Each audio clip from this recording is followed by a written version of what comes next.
Welcome to Daily Life Connection. Glad you're joining me again today as we continue to talk about who God is.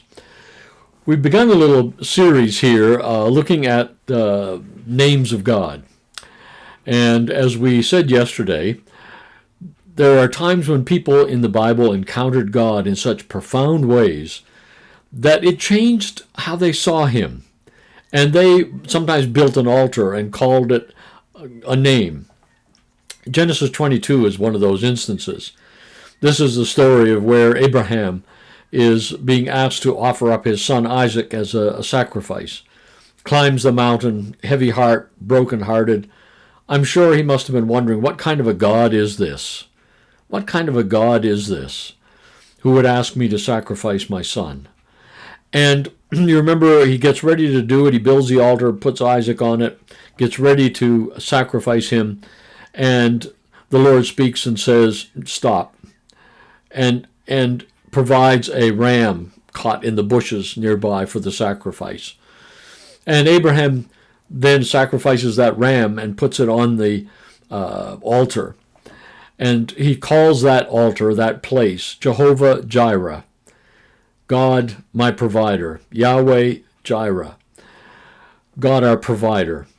That's just another wonderful name of God. And you see, in that moment, Abraham had a revelation of who this God is. This is not a God who is a taker. This is a God who is a provider. This is not a God who is into heathen sacrifices. This is not a God who asks sacrifices of people, but provides sacrifices for the people. Just amazing. And of course, there isn't time to talk about this today, but it's that whole prophecy that God would provide a lamb on that mountain in Christ Jesus so many years later. A great prophetic naming of God. God will provide. God has provided for you and I Jesus as the ultimate sacrifice that brings reconciliation with Father. Jehovah Jireh. You know, I think many times we would like to think God is going to give me everything I want. Or God is going to make my life easy. God is going to make my life comfortable. But I think as we go through scriptures and look at God, we find that it isn't so much about God being Jehovah Jireh of our circumstances or providing what we want. The provision that God makes is what we need. What we need. You see, what Abraham needed at that moment was an alternate to his son for sacrifice. What we needed in Christ Jesus was someone who would bring forgiveness of sins and open the door to reconciliation with Father. You see, isn't it interesting? I mean, so many of the Jewish people of that day looked at Jesus and said, Messiah, he's going to free us from Roman rule. God wanted to do something so much more than that. He wanted to free them from the rule of sin and death. They were looking at Jesus and saying, he will overthrow the Roman tyrants. He wanted to overthrow the enemy, Satan, and his demonic forces. He wanted to do so much more. And I think if we look at Jesus, or if we look at Father as Jehovah Jireh, in our circumstances, oh, he's going to give me this or he's going to give me that, then we're missing the greater point.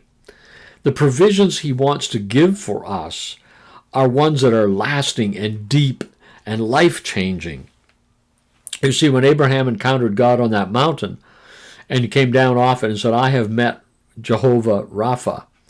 I have met Jehovah Jireh, the God who provides.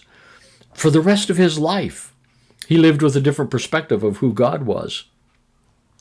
You and I, when we are in those difficult circumstances and we let God provide what he wants for us, often it's inner strength, it's transformation, it's peace, it's grace, it's joy in the midst of the sadness and despair. In those moments, we encounter God, Jireh, the provider, giving us things that we didn't even expect, but they are the things we really need. So that's good news today. I can encourage you that as you and I journey with him, adventure with him, as we travel through life with God, we will find those moments when we come before him and he is Jehovah Jireh. He is the God who provides for us, provides for our deep inner needs, provides for the things that make life incredibly significant and joyful and full of life. Those are the things that he is Jehovah Jireh about. I want to encourage us to think about that today. Give him thanks that he is God, the provider. God bless you. We'll talk again tomorrow.